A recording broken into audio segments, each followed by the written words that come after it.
지난주 토요일 날 새가족 환영회를 진행한 적이 있습니다. 지금 현재까지 이제 저희 새가족을 하나님께서 23번을 보내주셨고, 이것을 보면은 이제 거의 한 달에 2-3명씩 하나님께서 꾸준히 저희 교회로 보내주신 것들에 대해서 참 감사했던 그런 시간들을 보냈습니다. 제가 말씀을 전하기 전에 이렇게 한번 훑어봤어요. 제가 훑어봤던 이유 중에 하나는 뭐냐면, 새가족 중에 개인적인 사정 때문에 자주 지금 현재는 잘 못 나오신 분이 있어요. 근데 그분이 이제 통화하면서 이번 주는 제가 설교하니까 오늘만큼이라도 좀 나오라고 그랬더니 그분이 가겠다고, 목사님이 설교한다니까 가야지 이러는데 안 왔어요.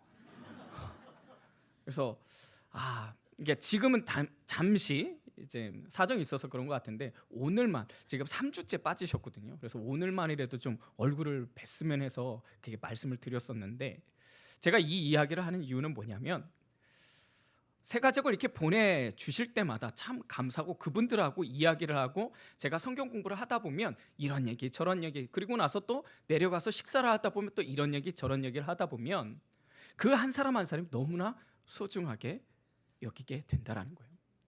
사실 새가족들이 우리 한가람교회에 등록하는 것은 굉장한 일입니다. 왜냐하면 한 사람이 그냥 등록하는 게 그게 전부가 아니라, 사실은 잘 따져보면 한 인생의 전 인생을 어디에? 우리 한가람교회에 함께하고자 결단하는 아주 놀라운 사건이 있기 때문인 것입니다. 다시 말하면 한 인생을 우리가 한가람이라는 공동체에서 만나게 되기 때문에 그 한 사람이 등록하는 그 자체가 한 사람이 아니라 그 한 사람의 인생을 걸고 따지고 보면 얼마나 귀한지, 그분들을 만날 때보다 얼마나 감사한지 정말 하나님 앞에 찬양하지 않을 수 없다라는 것입니다. 제가 새가족 환영회를 진행하면서 제가 떠올렸던 공동체가 하나가 있었는데, 바로 오늘 우리가 함께 나누고자 했던 아둘람 공동체입니다. 이 아둘람이라는 뜻은요, 원래 원뜻으로 보면 피난처라는 뜻을 갖고 있어요. 피난처. 이 아둘람, 이 동굴, 아둘람 굴, 다윗의 인생을 보면 참 파란만장하지 않습니까? 어떻게 보면 다윗만큼 그의 인생, 어떻게 우리가 다윗 하면은 왕, 그리고 이스라엘에서 가장 존경받는 왕이라는 그 타이틀은 갖고 있지만, 그러나 그의 인생 여정을 보면 참 비참할 때는 비참했던 사람 중에 한 사람이 바로 다윗이었다라는 것이죠. 근데 그 다윗을 통해서 이제 하나의 공동체가 태생이 되는데, 사실 이것은, 이 아둘람은 단지 하나의 공동체가 아니라 이게 바로 오늘날 교회의 한 모형이 된다라는 것입니다. 그런 측면에서 볼 때 우리가 이 아둘람, 이 공동체를 다시 한번 생각해 보면서, 우리가 정말 우리가 꿈꾸는 공동체, 다시 말해서 우리가 함께 지향하고 함께 품어야 되는 하나님의 공동체, 교회는 무엇인가에 대해서 우리가 함께 고민해 봤으면 좋겠습니다. 저는 3가지에 대해서 함께 이 본문을 중심으로 해서 나누고 싶은데, 첫 번째는 품어주는 교회입니다. 품어주는 교회. 헬린 아우엔의 상처 입은 치유자라는 책이 있습니다. 아마 많은 분들이 그 책을 읽어보셨을 텐데, 그 중에 이런 내용이 있습니다. 우리는 상처 입은 치유자로 부름을 받았다. 상처 입은 치유자, 먼저는 우리가 상처를 받았다라는 것이죠. 누구를 뜻합니까? 예수 그리스도죠. 그 예수님도 무수한 상처 가운데 어떻게 합니까? 그 상처로 오히려 우리를 품어주시는, 그래서 그 상처를 어떻게 해요? 우리를 또 치유하시는 분이 바로 예수 그리스도고, 그 예수 그리스도 앞에서 우리 또한 그리한 삶을 살아야 됨을 역설적으로 표현한 것이 상처 입은 치유자라는 책이 있다라는 것이죠. 여기에 이런 내용이 있습니다. 자신의 약함과 고난의 경험을 통해 예수 그리스도처럼 타인의 상처를 깊이 공감하고 치유하는 역할을 감당하는 것이 바로 우리의 모습이라는 거예요. 사실 우리 주변을 보면 상처 입지 않은 자가 과연 몇이나 있겠습니까? 아니요, 제가 볼 때는 없습니다. 근데 그 상처 입은 사람의 반응은 2가지예요. 딱 2가지예요. 그 상처로 인해서 오히려 또 다른 누군가를 상처를 주는 사람이 있는가 하면, 그러나 상처는 많지만 어떻게 해요? 그 상처로 인하여 더 많은 사람들을 품을 수 있는 사람들이 있다는 것입니다. 다윗을 볼 때면 그에게도 수많은 상처가 있었습니다. 특별히 그는 원가족에 대한 상처가 있었던 것이죠. 여러분 기억하십니까? 하나님께서 사울을 버리고 이제 새로운 왕을 세우기 위해서 이새의 아들 중에 기름을 붓기 위해서 사무엘을 보내게 됩니다. 그래서 그 자녀들을 다 불러 모으는데 누구만 없어요? 다윗만 없었던 것이죠.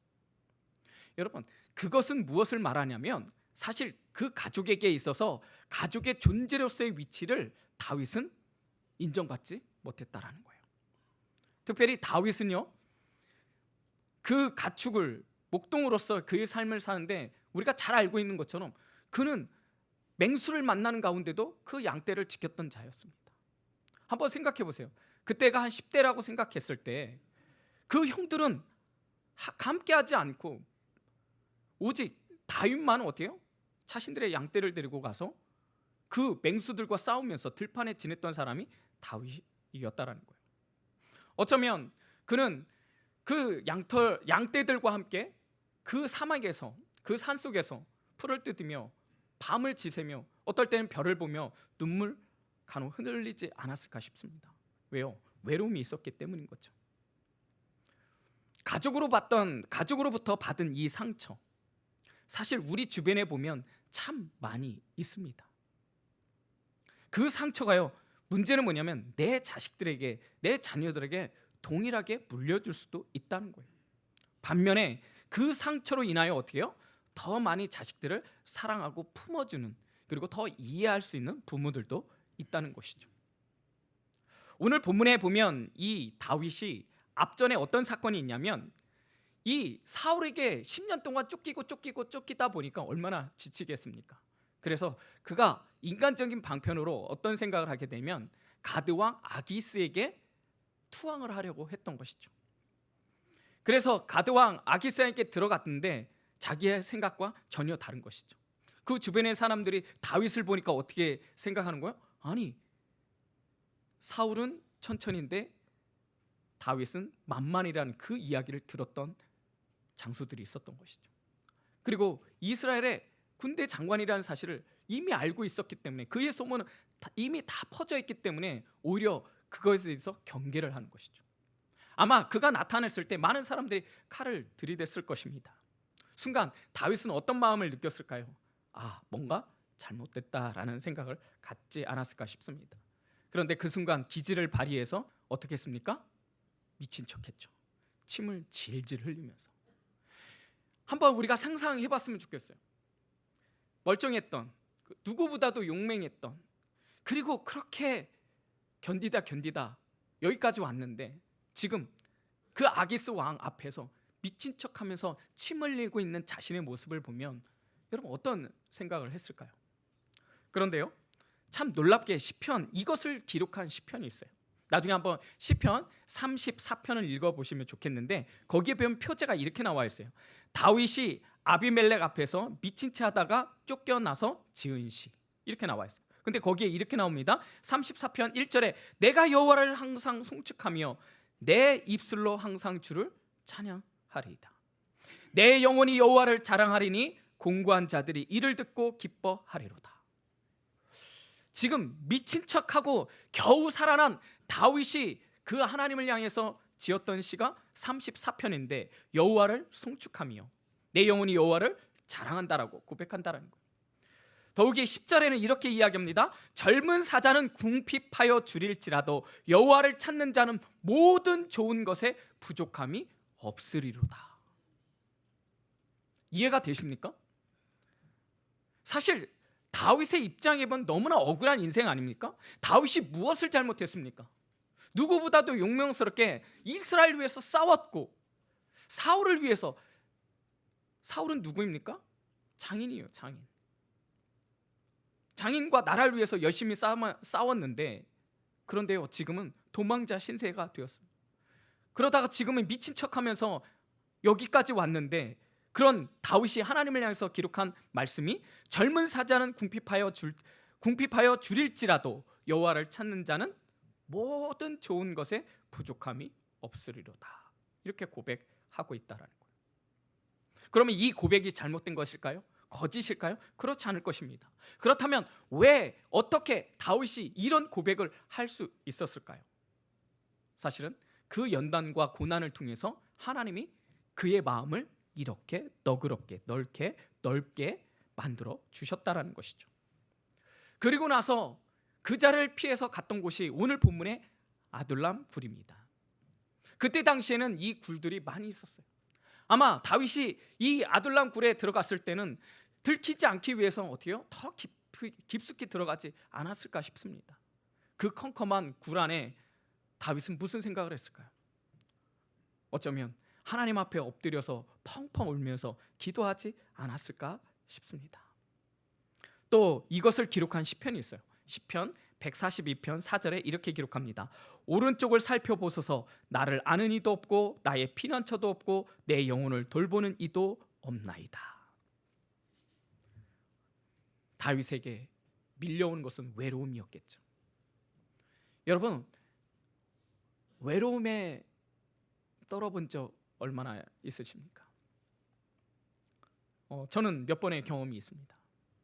제가 호주에 있을 때 법적인 싸움으로 인해서 아무것도 할 수 없는 가운데 돈도 없고 그렇다고 백도 없고 아는 사람도 없고, 근데 법적인 싸움에 제가 싸워야 되는 그 순간에 얼마나 힘들고 어려웠었는지, 얼마나 외로웠던지.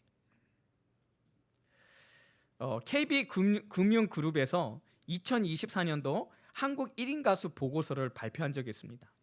2023년 기준으로 1인 가구는 783만 가구라고 합니다.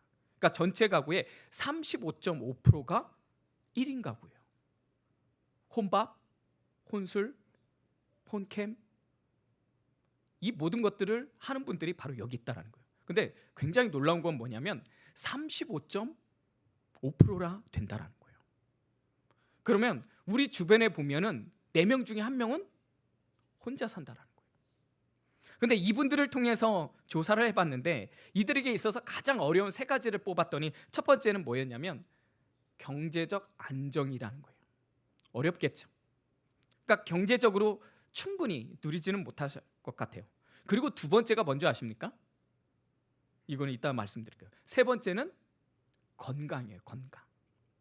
아플 때 그런 거에 대한 두려움이 있던 거죠. 근데 이 두 번째가 뭔지 알아요? 연결되어지는데 외로움입니다. 외로움.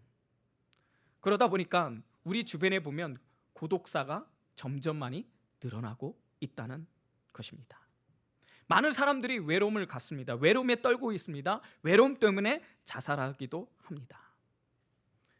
다윗 역시 외로움에 떨었다라는 것이죠. 솔직히 다윗 같으면, 그 정도 되면 좀 이렇게 살면 안 될까요? 다윗은 군대 장관이었잖아요. 그 위치에서 자신의 수하들이 있었을 것이고, 그리고 이미 소문도 났잖아요. 사울은 천천히고 다윗은 만만이라고. 인기도 있었습니다. 그러면 그 위치, 그 정도 되면 솔직히 구태타 한번 일으킬 수도 있지 않을까요? 왜? 정당하잖아요. 정당 방위잖아요. 충분히 그 위치에서 충분히 할 수 있지 않았을까요? 그런데 그렇게 하지 않았다는 거예요. 왜요? 그것이 하나님의 뜻이 아니었음을 믿었기 때문인 것입니다. 그런데요, 그 대가는 너무나 혹독하다라는 것입니다. 사랑하는 여러분, 우리는요, 하나님의 말씀으로 산다고 우리가 하나님의 그리스도인으로 살아가는 그 삶이 사실은 결코 쉽지 않습니다. 그것으로 인해서 많은 상처를 받을 수도 있습니다. 다윗도 마찬가지였다라는 거예요. 그럼에도 불구하고 그 하나님의 섭리와 하나님의 뜻을 그는 누구보다도 잘 알고 있었기 때문에 그럼에도 불구하고 순종하는 삶을 살았다라는 거예요. 그리고 나서 그런 삶 속에서 오늘 본문에 보니까 그 아둘람 굴에 있었는데 문제는 사람이 모이기 시작했다라는 거예요. 자, 1절에 보니까 자, 자막 없습니다. 1절에 보니까 이렇게 나와요. 자, 아둘람 굴로 도망함에 그의 형제와 아버지의 온 집이 듣고 그리로 내려가서 그에게 이르렀고. 누가 먼저 오게 됩니까? 자신의 가족들과 친족들이겠죠. 어떻게 들었는지는 모르겠습니다. 근데 그 소식을 듣고 아무튼 지금 이 아둘람 굴로 자신의 가족들과 친족들이 모이는 거죠. 아마도 가족들은 위기를 느꼈는지 모르겠습니다. 사울의 정적이었기 때문에. 어떻게 보면 이 지명 수배를 받았던 다윗이었고 그 가족들도 무사하지 못했을 것 같습니다. 그래서 찾아왔는지도 모르겠습니다. 그런데 한번 다윗의 입장에서 한번 생각해 보자는 것입니다. 여러분, 그것이 쉽겠습니까? 솔직히 지금 자기 한 몸도 제대로 안전을 취할 수도 없는데 가족까지 책임져야 된다? 어떻게 보면 인간적으로 볼 땐 좀 부담이 있었을 것입니다. 자, 그런데 여기에 멈추지 않아요. 2절 말씀 같이 한번 읽어볼까요? 시작. 환난당한 모든 자와 빚진 모든 자와 마음이 원통한 자가 다 그에게로 모였고 그는 그들의 우두머리가 되었는데 그와 함께한 자가 400명가량이었더라. 지금 가족만 온 것이 아니라 그 후로 누가 온 거예요? 환난당한 자, 빚진 모든 자, 마음이 원통한 자. 여기서 환난당한 자는 뭐예요? 핍박 속에서 고통당하고 있는 자들이라는 거. 어쩌면 이 사울의 학정으로 인해서 못 살겠다고 쫓아온 사람들이 일 수도 있지 않을까 싶습니다. 또는 그때 당시에 정치인으로서 사울의 핍박을 받은 자가 이쪽으로 넘어온지도 모르겠습니다. 아무튼 환난당한 자가들이 왔다라는 거예요. 두 번째는 여기는 빚진 모든 자라는 거예요. 이자를 내야 되는데 이자를 내지 못해서 자신의 모든 재산을 몰수당했거나 아니면 채무가 많음으로 말미암아 도망친 자들이 여기로 모였다라는 것이죠. 세 번째는 어떤 사람이 왔어요? 마음이 원통한 자. 상실로 인하여 고통당한 상태를 말합니다. 외부적으로 당한 상처뿐만 아니라 환난으로 해서 마음의 고통을 당한 자, 그들을 다 통틀어서 원통한 자라고 말할 수 있는데 이들이 지금 누구에게 왔다라는 거예요? 다윗에게 왔다라는 거예요. 자, 그러면 사실 우리가 환난당한 자, 빚진 자, 마음이 원통한 자, 이거를 간단하게 얘기하면 뭐예요? 세상적으로 버려진 자들입니다. 깨어진 인생들입니다. 루저 인생들이에요. 그들이 지금 누구에게 왔다고요? 다윗에게 왔다라는 거예요. 지금 자기 몸 하나 제대로 안전도 확보되지 못했는데 가족도 이제 돌봐야 되는데 누구도 왔다고요? 환난당한 자, 핍박당한 자, 고통당한 자들이 지금 몰려왔다는 거예요. 그 수가 무려 몇 명? 400명. 그런데요, 여러분, 여기서 말하는 400명은 전쟁에 나갈 수 있는 장정을 말하는 거예요. 그러면 결혼한 사람과 자녀들을 포함하면 600명에서 1000명이 될 수 있는 거예요.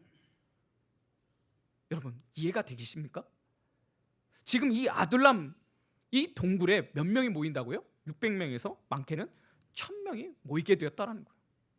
그래서 그는 하나의 공동체를 이루게 되었다는 거예요. 그러면 우리가 이렇게 질문을 던져봐야겠죠. 왜 하나님은 이러한 자를 다윗에게 보냈을까? 두 번째, 다윗은 이런 사람들이 밀려왔을 때 어떤 마음이었을까? 어쩌면 이렇게 할 수도 있지 않습니까? 여러분, 스탑! 나도 힘들어요. 다른 데로 가세요. 저는 할 수 없습니다. 이렇게 말할 수 있지 않겠습니까? 그런데요, 지금 다윗을 보니까 어떻게 얘기합니까? 그들의 우두머리가 되었는데 무엇입니까? 그들을 품었다라는 거예요. 그러면 다윗이 이것을 어떻게 품을 수 있었을까요? 바로 하나님이 그를 연단시키고 고난 속에서 그 마음을 넓게, 그래서 그들의 아픔을 품을 수 있도록 하나님이 만져주셨던 거죠.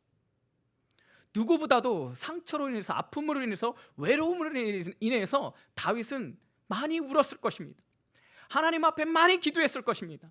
그런데요, 그런 다윗은 그 상처 앞에, 그 아픔 앞에, 그 고통 가운데 하나님 앞에 나아갔을 때 그가 하나님 앞에 축복을 받은 것은 무엇이었습니까? 그 상처를 하나님의 임재와 은혜로 꽉 채울 수 있었다라는 것입니다.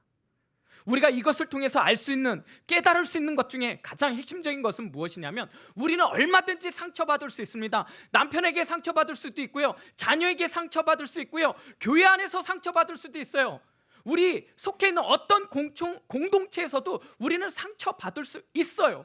때로는 억울할 수도 있어요.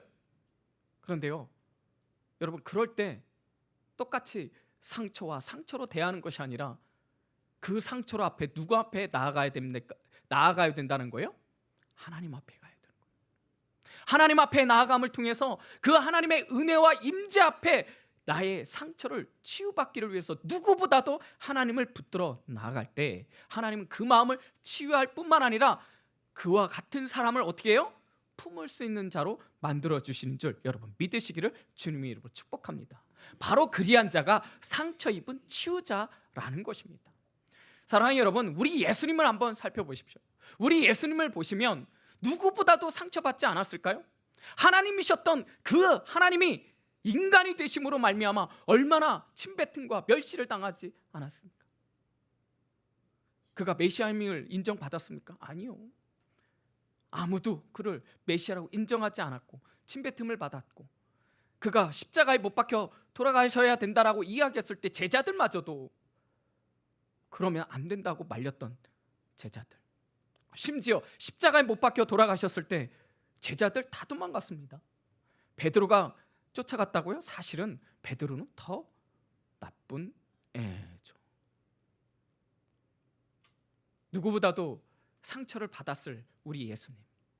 그렇기 때문에 어떻게 돼요? 성경을 보니까 우리를 향해서 체휼하시는 하나님이라고 표현되어 있어요. 체휼한다는 건 뭐예요? 우리를 공감하고 우리를 이해하고 우리를 품을 수 있다는 거예요. 바로 그것입니다. 우리도 얼마든지 상처받을 수 있고 상처가 있습니다. 그런데 그 상처를 그대로 내버려 두면 상처와 또 다른 상처를 만들 뿐만 아니라 어떻게 해요?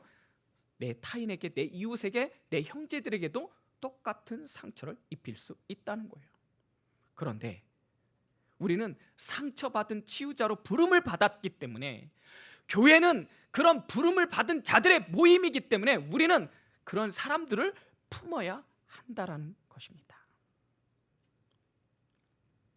제가 새가족 환영회를 진행하면서 이게 간증하는 시간을 갖고 또 개인적으로 이렇게 인터뷰하는 시간들을 가지면서 우리 교회에 대한 느낌을 이야기하게 한 그런 내용들이 있습니다. 근데 제가 제일 좋아하는 대답 중에 하나가 무엇이었냐면 우리 한가람 교회가 참 따뜻하다는 거예요.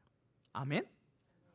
제가 이렇게 얘기할 때 큰 소리로 아멘 했으면 더 좋았을 텐데, 여러분, 새 가족들이 우리 교회를 왔는데요, 그들이 한결같이 이야기했던 것 중에 하나가 무엇이냐, 우리 한가람 교회는 참 사랑이 따뜻하다는 거예요. 따뜻하다는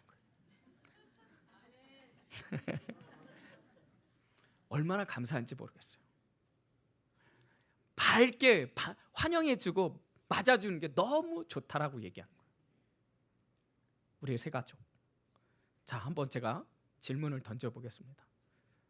오늘 새 가족 개인 사진들 DP를 해놨습니다. 다 보셨나요? 이름을 외우시나요?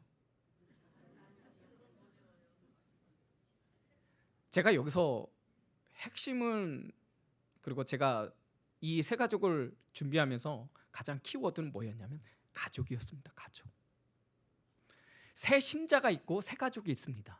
근데 저는 개인적으로 새 가족을 더 좋아합니다. 왜 그렇습니까? 가족이 있기 때문에. 여러분, 가족은 뭐예요? 품을 수 있다는 거예요. 미워도 고와도 피는 물보다 진하고, 우리는 예수 그리스도의 피로 한 가족이 되었기 때문에 우리는 그들을 품을 줄 믿습니다. 그렇기 때문에 여러분, 관심을 갖기 위해서 DP를 해놓은 거예요. 그냥 얼굴만 보는 게 아니라 그냥 왔네 이게 아니라 그들을 어떻게 해요? 품어줘야 되는 거예요. 그들의 이름을 불러줄 때 얼마나 감사하겠어요. 이경욱 성도님, 남진우 성도님 좋아하시잖아요. 여러분, 제가 그 이름을 불러줄 때와 어이 여보세요 이거보다 이름을 불러줬을 때 얼마나 반갑겠습니까? 바로 이것입니다. 우리는 모두를 품을 수 있는 저와 여러분이 되셨으면 좋겠습니다. 저에게 인생 드라마가 있습니다. 사실 몇 개 안 되는데 그 중에 하나가 있습니다. 한번 띄워주시겠어요? 나의 아저씨. 혹시 이거를 보신 분 계십니까? 가물가물하십니까? 그럴 수도 있습니다. 이 나의 아저씨, 제가 참 좋아하는 배우가 사실 자살해서 좀 안타까움은 있는데, 근데 그때 이런 대사가 있습니다. 경직된 인간들은 더 불쌍해. 살아온 날들이 말해주잖아. 상처받은 아이들은 너무 일찍 커버려. 그래서 불쌍해. 이게 그 아이유가 이제 한 회사에 거의 알바생으로 이렇게 들어가게 되는데 아무도 그에 대해서 신경을 쓰지 않습니다. 그런데 여기에 이제 박동훈이라는 한 사람이 그 아이에 대한 관심을 갖게 되는 거예요. 근데 그 아이의 얼굴은 항상 굳어져 있는 거죠. 경직되어 있는 것이죠. 왜 그렇습니까? 사회적으로 상처가 너무 많았기 때문에. 그런데 그 상처받은 그 아이의 모습을 보면서 지금 아무도 그 아이에 대해서 관심을 갖지 않는데 이 사람이 지금 이 이야기를 하고 있는 거예요. 경직된 인간들은 더 불쌍해. 살아온 날들이 말해주잖아. 상처받은 아이들은 너무 일찍 커버려. 그래서 불쌍해. 근데 이 이야기를, 이 대사를 누가 듣게 되냐면 아이유가 듣게 되는 거예요. 왜? 도청을 해놨거든요. 궁금하면 한번 보세요.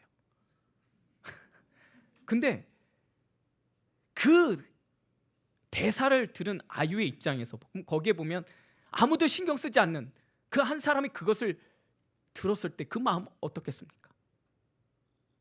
상처투성이었습니다. 얼굴은 굳어져 있습니다. 어느 누구도 상대하지 않습니다. 그런데 누군가는 그 아이를 보면서 상처받았기 때문에, 그것을 알기 때문에 어떻게 되는 거예요? 그래서 불쌍해 라고 동정하고 그를 이해하려는 그 마음, 사실 그 마음이 우리의 마음이 되어야 할 줄 믿습니다. 제가 사회복지대학원을 다니면서 그룹홈이라는 그 탐방을 한 적이 있습니다. 이 그룹홈은 뭐냐면 쉽게 말해서 고아원인데, 고아원에서 단체적으로 아이들을 이렇게 돌봄을 받는 게 아니라 일반 가정집에서 한 두세 명이 함께 모이고 거기에 사회복지사가 함께 동거하면서 그룹홈이라는 그 돌봄이 있는 곳입니다. 제가 한번 한 돌봄 그 센터를 가봤습니다. 목사님이시면서 저의 선배이기도 하셨던 분이었는데, 그 돌봄에 그 사회복지사가 누구냐면 또 사모님이세요. 그 가정의 이제 아파트, 근데 그 아파트도요 자신이 살고 있는 아파트였어요. 근데 그 아파트를 어떻게 해요? 그룹홈을 위해서 내어주고 자신들이 융자를 받아갖고 그 대출을 받아갖고 빌라에 가서 사는 거예요. 그리고 그 아이들 방에 3명이 자랍니다. 3명이 같이 있어요. 그 3명 중에 한 아이가 있는데 8살 된 아이가 있었어요. 근데 그 아이에 대해서 이야기하는데 이 아이가 6살 때 여기에 왔다라는 거예요. 근데 이 아이가 여기 와서 이 사회복지사, 지금은 어머니라고 부르는데 이 사회복지사에게 뭐라고 얘기하냐면 여기는 천국이네요, 이런 이야기를 하더라는 거예요. 그래서 그 아이하고 이야기했더니요, 이 아이의 과거를 살펴보니 이혼한 가정이었어요. 그리고 이 아이를 남자아이였는데 아빠가 키우는 거예요. 근데 이 아빠가 허구한 날 술만 먹고 일도 하지 않아요. 그러니까 기분 나쁘면 이 아이를 그냥 때리는 거예요. 여러분, 이제 6살이에요. 이유가 없어요. 그냥 재수없다고 때리고, 기분 나쁘다고 때리고, 술 사오라고 때리고, 얘는 하루라도 맞지 않는 날이 없는 거예요. 근데 결국은 이웃 주민의 신고로 인해서 이 아이가 고아원에 갈 뻔하다가 지금 이 그룹홈과 연결되어서 이곳에 오게 된 거예요. 근데 여기 왔더니 2명의 누나 그리고 형이 있고, 그리고 사회복지사가 함께 생활하면서 어떻게 해요? 먹을 거 제때 주죠. 학교도 보내주죠. 그리고 물론 피는 섞이지 않았지만 같이 지내는가 이 아이가 그렇게 고백하는 거예요. 여기는 천국이네요. 그 아이가 회복되어지는 거예요. 그 상처가 회복되어지는 거예요. 사랑하는 여러분, 교회는 품어줄 줄 알아야 되는 거예요. 오늘 본문에 보면 사실 이 다윗에게 몰려든 사람들은요, 솔직히 말하면 사회적으로 볼 때 볼품없는 자들이에요. 상대하지 않는 자들이에요. 버려진 자들이에요. 깨진 인생들이에요. 그런데 그들이 모이는 거예요. 교회는 그들을 품어주는 곳이에요. 저는 한가람 교회가 모든 사람들을 품을 수 있는 아름다운 교회가 되시기를 주님의 이름으로 축복합니다. 많은 사람들이 상처받고 우리 교회에 왔더니 말씀을 통해서 치유받고 사랑으로 인하여 치유받고 회복되어지는 거예요. 구역마다 그리고 교구 안에 들어가서 활동하면서 여러분들의 사랑으로 인하여 치유되어지고 회복되어진다면 여러분, 그것이 진짜 천국 아니겠습니까? 그렇다면 여러분들은, 나는 그들을 향해서 얼마나 마음을 열고 내 가슴을 따뜻하게 그들을 맞이하고 있는지 여러분 자신을 살펴보았으면 좋겠습니다. 다시 한번 우리 한가람 교회가 품을 수 있는 따뜻한 믿음의 공동체가 되기를 주님의 이름으로 축복합니다. 두 번째는 사명이 이끄는 교회가 되기를 꿈꿉니다. 오늘 본문 말씀에 보니까 5절 말씀에 이렇게 얘기합니다. 지금 선지자 갓으로 하여금 다윗에게 이렇게 얘기해요. 5절 말씀, 선지자 갓이 다윗에게 이르되 너는 이 요새 있지 말고 떠나 유다 땅으로 들어가라.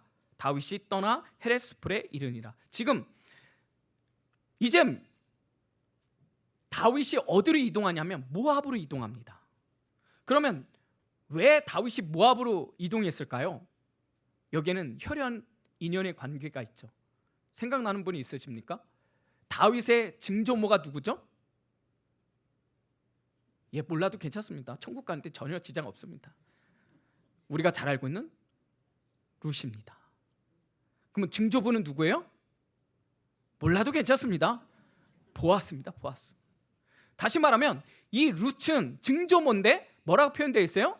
모압 여인 룻이라고 표현되어 있다는 거예요. 모압 사람이었어요. 그러니까 그 혈연의 관계, 인연의 관계로 인하여서 어떻게 해요? 자신의 부모를 맡기고 잠깐 거기에 머물렀던 거예요. 요새를 형성했던 거예요. 그런데 사실 모압에 있으면 사울로 인해서 얼마든지 안정된 생활을 할 수 있지 않겠습니까? 그런데요, 그럼에도 불구하고 지금 갓을 통해서 야, 거기 있으면 안 돼. 유다로 내려가라고 이야기하는 거예요. 유다로 내려간다는 것은 무엇입니까? 다시 사울 그 고난의 경지로 들어가라 이야기하는 것입니다.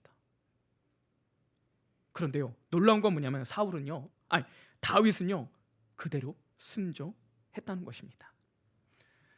저는 이것을 통해서 묵상했던 게 무엇이냐면 사명이 있기 때문에 그 사명을 따라가는 곳이 바로 유다라고 생각했습니다. 사명이 이끄는 곳. 지금 다윗이 있어야 될 곳은, 그 사명은 무엇이었냐면 그냥 안주하는 것이 아니라 그 세상 속에서도 참된 하나님의 백성으로 살아가는 것을 배우기 위해서 가야 한다라는 것을 말씀하고 있다라는 거예요. 생각해 보십시오. 지금 다윗이 그 유다로 들어간다면 어떤 삶을 살아야 될까요? 하나님은 유다로 내보낸 이유가 무엇일까요? 다윗이 편안하게 사는 게 못마땅해서 그럴까요? 아니죠. 다윗을 한 나라의 지도자를 세우기 위해서 그를 훈련시키는 것이죠. 그에게 사명을 주기 위한 것이죠. 이 사명은 무엇입니까? 세상 속에서도 하나님을 철저히 의지하며 살아가는 법을 깨닫게 하시는 거죠. 다윗의 인생이 그랬습니다. 그 고난으로 인하여 철저히 그 세상 속에서 하나님만 의지하는 삶을 살았던 자가 다윗이었고, 그 아둘람 공동체가 그런 공동체를 형성함을 통해서 그들에게 훈련시켰던 것은 무엇이었습니까? 세상을 떠나서 사는 것이 아니라 세상 속에서도 하나님을 의지하는 법을 지금 하나님은 가르치기 위해서 그들을 모압에서 유다로 내려 보냈던 것입니다. 이렇게 하나님을 의지하는 삶을 살게 되면 그가 깨닫는 것은 무엇이었습니까? 바로 사명이라는 것. 여러분, 이건 너무나 중요합니다. 우리가 이 세상 가운데 살아가는 이유가 무엇입니까? 바로 사명 때문이라는 거. 믿으십니까? 여러분에게 주어진 그 사명은 무엇이었습니까? 한 교회 집사님이 굉장히 그래도 신앙생활 열심히 했던 것 같습니다. 근데 개인적인 이제 사업을 하다 보니까 너무 바쁜 거예요. 그런데 목사님이 이 집사님에게 제안을 했던 거예요. 거기는 이제 구역이 아니라 목장이었는데, 나는 우리 집사님이 이 목장을 맡아서 좀 목장을 활성화시켰으면 좋겠어 라고 이렇게 제안을 했는데, 이 집사님이 이렇게 얘기하는 거예요. 목사님 어쩌죠? 제가 사업을 하느라고 너무 바쁘기 때문에 사실 주일 나가는 것도 버겁지만 그래도 주일 성수는 하려고 합니다. 그래서 정중하게 제 사양을 했는데, 그리고 나서 어떤 일이 벌어졌냐면 이 집사님이 암에 걸리게 된 거예요. 그러면서 이 암 투병을 하면서 치료를 받으면서 문득 목사님이 자신에게 제안했던 것을 다시 떠올렸던 거예요. 그리고 나서 이 집사님이 목사님에게 다시 전화를 드립니다. 목사님, 제가 목장을 다시 할 수 있을까요? 물론이요. 물론이죠. 그랬더니 이 집사님이 이렇게 제안합니다. 목사님, 그 대신 제가 새로운 목장을 하나 만들고 싶어요. 어떤 목장인데요? 암 환자로만 구성된 목장을 만들고 싶어요. 그 교회가 좀 제법 큰 교회였는데, 그렇게 해서 광고를 해서 암 환자 목장을 만들었어요. 몇 분이 왔을까요? 처음에는 3분이 왔답니다. 그 3분이 서로 어떤 마음이었을까요? 누구보다도 서로를 이해할 수 있고 아픔에 대해서 함께 공유하면서 어떻게 해요? 품을 수 있던 거죠. 그리고 나서 열심히 목장 모임을 했어요. 근데 어떤 일이 일어난지 아십니까? 그 중에 한 분이 놀랍게 하나님의 기적으로 치유되는 역사를 경험한 거예요. 여러분, 이런 목장이 진행되다 보니까 너도 나도 이제는 사실 암 환자다, 그리고 내가 환자라는 것들을 감추는 부분들이 많이 있잖아요. 근데요, 이 소문이 드니까 어떻게 되는 거예요? 한 분 한 분 몰려드니 이 목장이 12명이면 분가를 해야 되는데 12명이 넘게 되는 거예요. 그러면서 이 집사님이 계속해서 이 다 치료가 됐음에도 불구하고 이 모임을 이끌어가는 거예요. 왜? 자기가 그런 경험이 있으니까. 그런데요, 그렇게 하다 보니까 이분에게 새로운 비전을 하나님께서 보여주는 거예요. 그건 뭐였냐면, 우리 교회도 이런 분들이 있겠지만 선교를 나가서 아픈 자를 돌보는 그 일에 내가 헌신하면 어떨까? 다시 말하면 이분은 그 상처로 인하여, 그 아픔으로 인하여 무엇을 깨닫게 되는 거예요? 사명을 깨닫게 되었던 것이죠. 그리고는 이 집사님은 자신의 사업을 잠시 내려놓고 목사님께 이렇게 제안합니다. 목사님, 제가 우리나라에서 이 사업을 안 하지 않고 제가 다른 나라에 가서 사업을 하기로 결정했습니다. 제가 평신도 선교사로 나가도록 하나님 앞에 헌신하기로 작정했습니다. 사랑하는 여러분, 우리가 때로는 아플 수 있고 고통스러울 수 있지만, 그러나 그것을 통해서 또 다른 하나님의 방법 중에 하나는 사명을 깨닫게 하시는 하나님의 놀라운 방법이 있는 줄 여러분 믿으시기를 주님의 이름으로 축복합니다. 그렇기 때문에 우리는 안주해서는 안 돼요. 제가 솔직히 한국교회를 돌아보며 가장 염려하는 것은 무엇이냐면, 혹시 이곳이 모압이 되지 않을까라는 두려움이 있습니다. 이 정도면 되겠지, 적당히 하면 되겠지, 이제 살만한데 안주하려고 하는 모습은 없지 않지 않습니까? 정말 내가 예전처럼 열정적으로 하나님을 향해서 헌신했던 그 모습들, 여러분 한번 생각해 보셨으면 좋겠습니다. 여러분의 헌신을 한번 생각해 보셨으면 좋겠습니다. 우리가 2026년도 봉사 신청자를 지금 받고 있습니다. 저는 할 수만 있다면 이 자리에 있는 모두가 다 봉사 신청서에 다 사인했으면 좋겠습니다. 그들의 정말 그래서 어느 곳이든 차고 넘쳤으면 좋겠어요. 제가 꿈꾸는 교회 중에 하나가 뭔지 아십니까? 교사가 필요해요. 근데 그 교사 지금 얼마나 부족한지 몰라요. 근데 제가 꿈꾸는 교회는 교사를 뽑는데 경쟁률이 10대 1이에요. 행복하지 않습니까? 성가대를 들어가려고 했더니 경쟁률이 20대 1이에요. 지휘자님, 좋지 않겠습니까? 더 아름다운 목소리로 찬양할 수 있기 때문에. 찬양팀 뽑으려고 했더니 경쟁률이 또 10대 1이에요. 얼마나 좋을까요? 교사를 뽑는데 교사가 없어요. 성가대가 비었는데 성가대의 자리가 점점 비어져요. 찬양팀은 해야 되는데 찬양팀이 없어요. 여러분이 생각하는, 여러분이 꿈꾸는, 아니 하나님이 꿈꾸는 교회는 어떤 교회일까요? 사명이 이끄는 교회가 될 줄 믿습니다. 마지막 세 번째는 훈련으로 제자다는 교회입니다. 지금 하나님께서는 이 다윗과 이 아둘람 공동체에 있는 이들을 유다로 불러내었습니다. 그리고 그들을 훈련시켰습니다. 그런데 여러분 그거 아십니까? 다윗이 헤브론에서 왕이 되었을 때 바로 이 공동체에 있는 사람들과 함께 나라를 세웠다라는 것이죠.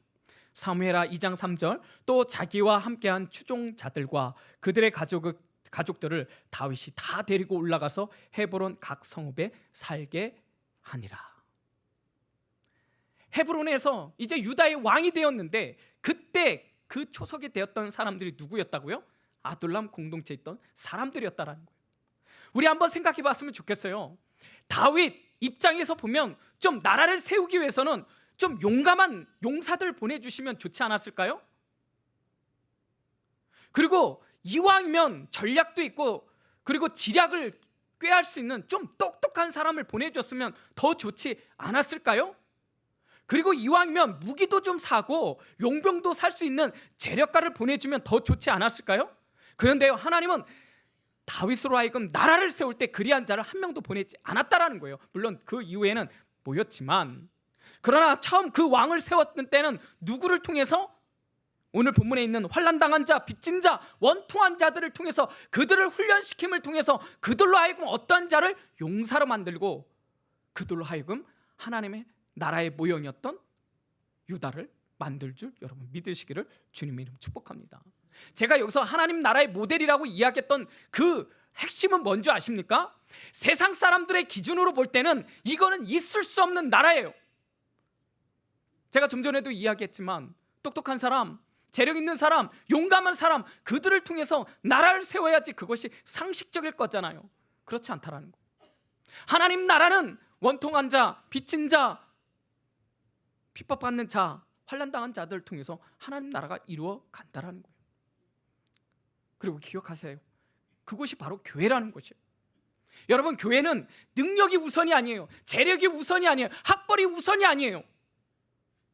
정말 중요한 건 그 모든 것들이 다 품음을 통해서, 사명을 통해서 하나가 되어짐을 통하여 어떻게 해요?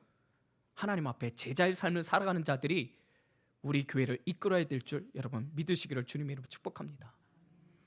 우리는 그리스도인이 될 수는 있어요.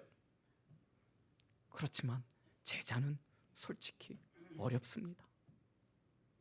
저는 성장반을 맡고 있습니다. 너무 좋아요. 매 토요일만 되면 너무 좋아요. 우리 멤버들이 너무 좋아요. 우리 권사님들이 너무 좋아요. 우리 집사님들이 너무 좋아요. 근데 그것을 우리 젊은 집사님들도 함께 누렸으면 좋겠어요. 그들의 열심이, 그 말씀에 대한 사모함이 얼마나 좋은지 몰라요. 얼마나 은혜가 되는지 몰라요. 그것을 통해서 그들은 제자의 삶을 살기 위해 부단히 애를 쓰고 있다는 것입니다. 사랑하는 여러분, 여러분은 제자에 대해서 얼마나 헌신하고 있습니까? 그냥 이 훈련 단계 끝나면 제자가 되는 건가요? 그렇지 않다라는 거예요. 이것은 하나의 방법일지, 정말 하나님 앞에 제자의 삶을 살기 위해서는 여러분 기억하십시오. 아무든지 나를 쫓아오려든 자기를 부인하고 자기의 십자가를 지고 나를 쫓을 것이니라. 이 자리에는 우리 모두가 십자가를 지고 주님 앞에 제자의 삶을 살아가는 저와 여러분이 되시기를 주님의 이름으로 축복합니다. 한 교회 이야기를 들었습니다. 그 교회가 유튜브에 있어서 어떤 교회인가 살펴보는데 참 보기 좋더라고요. 그 교회에 이렇게 이야기하면 우리 장로님들이 좀 부담될지 모르겠지만 그래도 모르겠습니다. 거기에 장로님들이요, 본당과 식당과 화장실 청소를 다 맡아서 합니다. 죄송합니다, 장로님.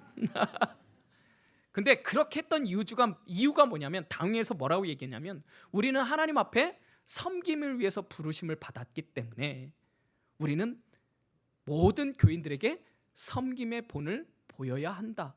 그것이 당회에서 결정이 된 거예요. 화장실 청소 사실 쉽지 않잖아요. 식당 어때요? 먹고 나면 먹을 때는 좋지만 뒤돌아보면 할 일이 너무 많죠.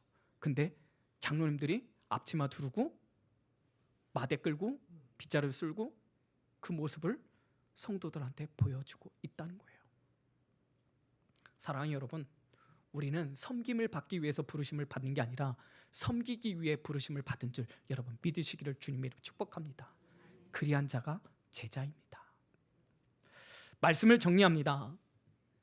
저는 아둘람 공동체를 통해서 제가 꿈꾸는, 아니 우리 한가람 교회 소망하는 그런 교회를 한번 생각해 보았습니다. 저는 우리 한가람 교회가 품어주는 교회가 되었으면 좋겠습니다. 우리 한 가지 또 잊지 말아야 될 것은 이 품어주는 교회, 여러분 그거 아십니까? 다윗이 그들을 모집하지 않았다라는 거예요. 하나님이 다윗에게 보내주셨다라는 거예요. 저는 이 흑석동뿐만 아니라 많이 상처받은 자들이 우리 한가람 교회로 보내줘서 모두 치유받고 회복되고 아름다운 따뜻한 교회가 되기를 주님의 이름으로 축복합니다. 두 번째는 무엇입니까? 우리가 하나님 앞에 어떻게 되는 거예요? 사명이 이끄는 교회가 되어야 된다는 거예요. 사명. 우리에게 주어지는 사명을 다시 한번 생각해 봤으면 좋겠어요. 특별히 2026년도 편한 걸 섬기지 마시고 부담을 갖고 있는 걸로 섬기기를 축복합니다. 하나님은 그리한 자를 찾으시고 그리한 자를 복줄 줄 믿습니다. 세 번째는 훈련으로 인하여 제자가 되는 교회입니다. 이 자리에 있는 우리 모두는 그리스도인으로 사는 거 너무나 좋습니다. 그런데 그리한 자보다 제자로서 하나님 앞에 헌신되는 삶을 살아가는 저와 여러분이 되시기를 주님으로 축복합니다. 기도하겠습니다.